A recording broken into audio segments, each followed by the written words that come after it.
Ecosphère, c'est le fruit d'une expérience personnelle que j'ai faite quand j'étais étudiant à Sciences Po et j'avais les cocktails d'inauguration des expositions du pavillon de l'Arsenal. Il y avait toujours des surplus que je voulais pas acheter, alors je les prenais sur mon scooter et j'allais les distribuer en catimini à des personnes sans abri dans les rues. Et je me suis fait cette réflexion à l'époque. Il y a des surplus en grande quantité partout chez les acteurs professionnels. Il faut leur apporter des solutions positives, non culpabilisantes, professionnels qui leur permettent de généraliser la réduction du gaspillage. Et en 2009, j'ai eu l'idée qu'il fallait créer une plateforme de connexion numérique intelligente entre l'offre quotidienne de produits invendus, invendables et de déchets et toutes les filières de revalorisation de tous ces produits, de tous ces gisements. L'entreprise est née en 2012, après 1 an et demi de travail sur le terrain. Ecosphère, c'est une entreprise sociale, c'est une entreprise commerciale, une SAS qui est dotée d'un agrément qu'on appelle l'agrément ESUS, qui reconnaît ses missions d'intérêt général, social et environnemental.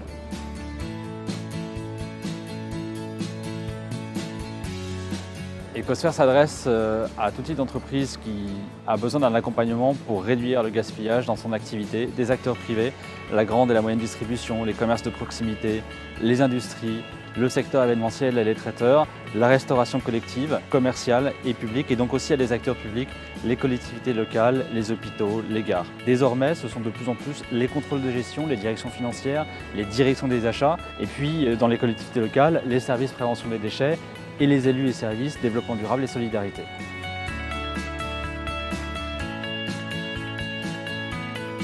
Le cœur de métier d'Ecosphère, c'est précisément d'accompagner ses clients et ses partenaires dans la mise en place et dans la gestion de ces dispositifs de réduction des facteurs de gaspillage et d'amélioration de la revalorisation. C'est pourquoi nous avons créé un set de solutions complet. 1. Le diagnostic, la main dans les poubelles, des volumes de produits qui s'y trouvent, diagnostic quantitatif et qualitatif. Deuxièmement, le conseil, la conduite du changement ou l'amélioration des process dans les entreprises. 3. La formation. On a créé en 2014 la première formation financée par les OPCA de sensibilisation des collaborateurs à la réduction du gaspillage et à l'application de nouveaux process. 4. La gestion opérationnelle. Une fois que le dispositif est mis en place, une équipe opérationnelle chez Ecosphère va prendre le relais et orienter au jour le jour l'ensemble de ces volumes de produits vers les filières de revalorisation, réemploi, recyclage, association de solidarité. 5. L'amélioration continue. Cela veut dire que notre équipe conseil va analyser des données afin d'améliorer la performance du dispositif. 6. La mise en valeur de la démarche de responsabilité de nos clients par notre service de communication partenariale.